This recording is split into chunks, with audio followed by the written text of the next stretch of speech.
Welcome to the Banker Lamp. Please enjoy the video. In this video, I will show how to make donut syrup.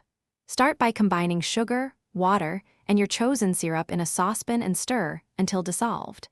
Simmer gently to thicken while stirring frequently to prevent scorching. Taste and adjust sweetness or acidity with a splash of lemon or a pinch of salt. Cool slightly before glazing donuts for best adhesion and shine, and store leftover syrup in a sealed jar in the fridge. Use simple flavor swaps to personalize your donut syrup with minimal fuss and big payoff. Try vanilla or almond extract for a cozy aroma, or add lemon zest for brightness and a subtle tang. For a richer profile, fold in a tablespoon of melted butter or a splash of cream, and for a smoky twist, consider a touch of toasted sugar. Taste as you go to balance sweetness and acidity. Small technique choices make the difference between sticky mess and glossy, stable syrup that clings to donuts.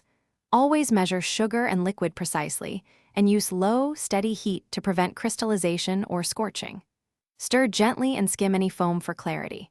If syrup thickens too much, thin with a little warm water. Practice one batch at a time and note adjustments so each round improves on the last. Thanks for watching. If this was helpful, leave a like and consider subscribing. See you next time.